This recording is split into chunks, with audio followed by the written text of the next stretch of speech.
Next question. Juan from Jersey says, Dear Dutch, I wanted to know about your thoughts on Kevin Nash's comments on wrestlers not selling in 2025. Speaking during a recent episode of Click This, I believe, Nash said that there is a difference between selling a move and registering one. To Nash, the difference is major when performing in front of a live audience. Here's the quote. What I'm noticing more and more is nobody sells. Everybody registers, Nash said. They register what's happening to them, but then it's a turnaround, and it's like nobody sells. Registering is like a brief reaction, where you're selling is like you're in trouble, like you're curling up in a ball. Nash then reflected on a past match with Diamond Dallas Page as an example. I can remember a specific time when I was working with Dallas, and I would do something, said Nash. I'd cut him off, and I would just tell him, just sell till I come back on you.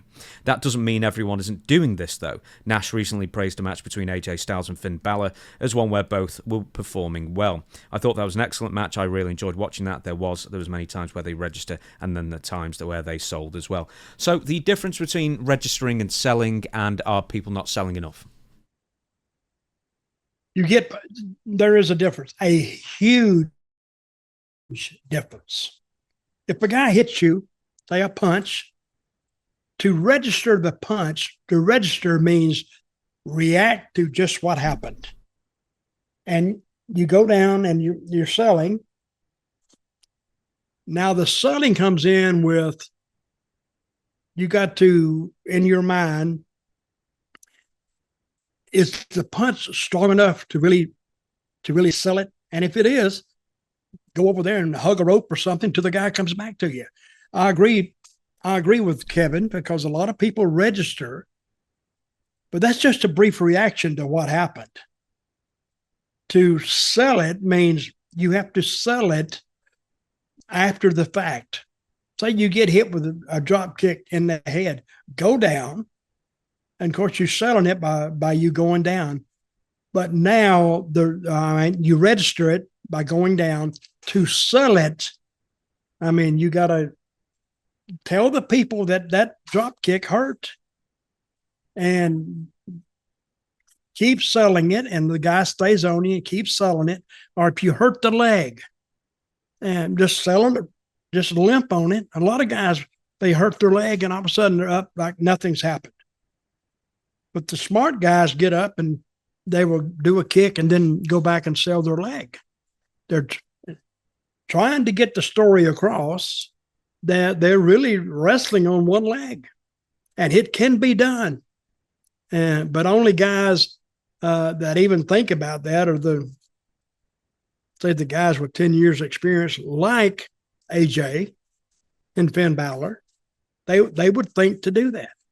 But I was there. You get poked in the eye, and then you make just a little comeback to get him off of you, and then go back, and now you're fighting him off, trying to get your eye. You hope it gets better. That's what it is. But a lot of guys do register, and it's a lost art, basically. And I think we were talking on the show. Who were the two guys who wanted each other to go over? Who were those? Adam Page and Will Ospreay. Yeah. Ospreay is the world's worst. He's a tremendous athlete. He really is. But he doesn't sell anything.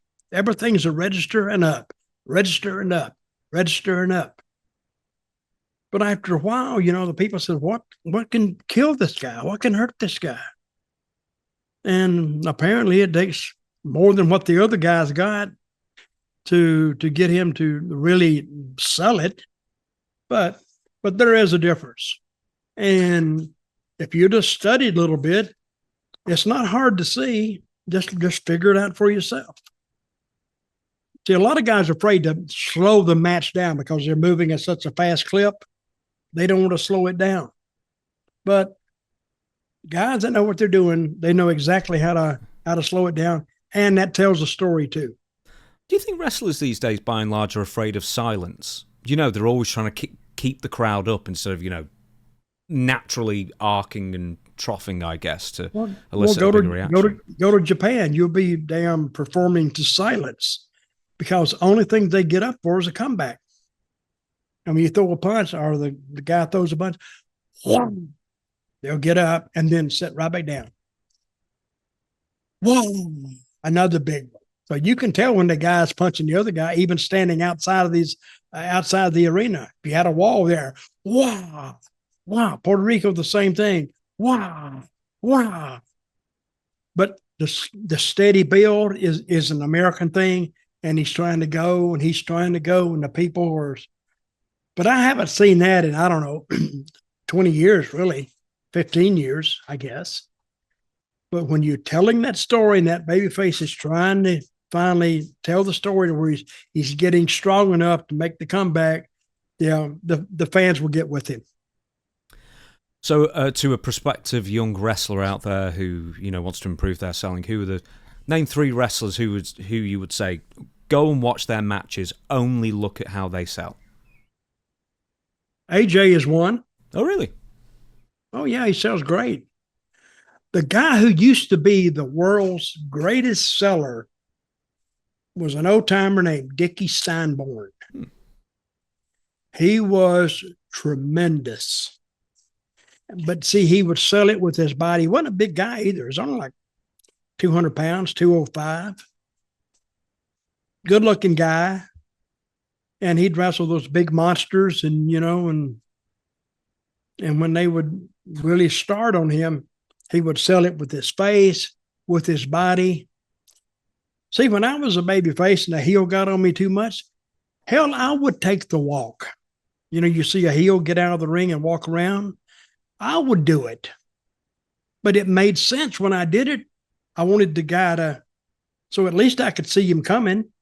And then I would get out and walk around and roll back in. And then the guy come at me, I'd roll out the other side. But it made sense because I was biding time. I was trying to just get away from him long enough to get a second breath, to get courage up, or to do anything, just get away from him. But it made sense at the time. I think I was the only babyface who ever ran from a heel. But they never said, "You chicken shit bastard." They saw what I was doing because he was laying on me and I was trying to get away from him. It really made sense. I thought it did. I mean, I heard anybody tell me don't do that because it makes you look bad. I thought it made me look smarter. I would think, if that's possible.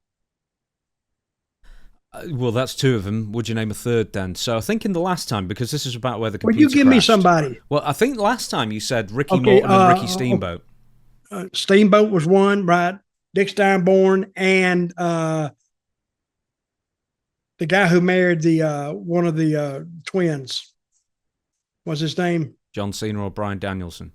Danielson. Tremendous.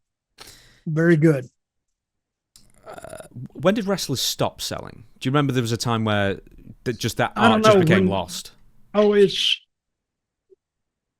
think that's the independent influence.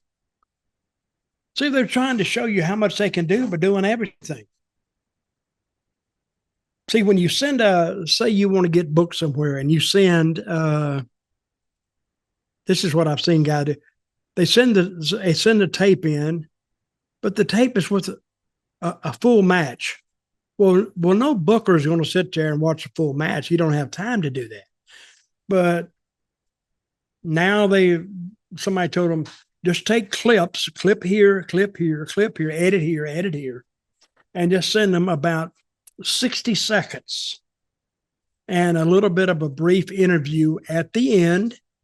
And now he's the booker. If he wants to book you, he kind of knows what he's getting. But if you got a whole match, he's not going to sit there and watch all this stuff. He don't have time. He's seen 10 million matches anyway. So that's what they will send in.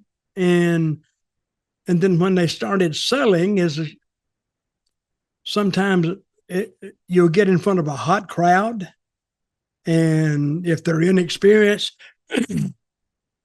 they will give it 120%. And the crowd's really going nuts. And it is an achievement. But, you can't do after you learn to work and you get into a program with another opponent, there's different ways you have to attack the problem of making it interesting enough for them to buy another ticket to come see.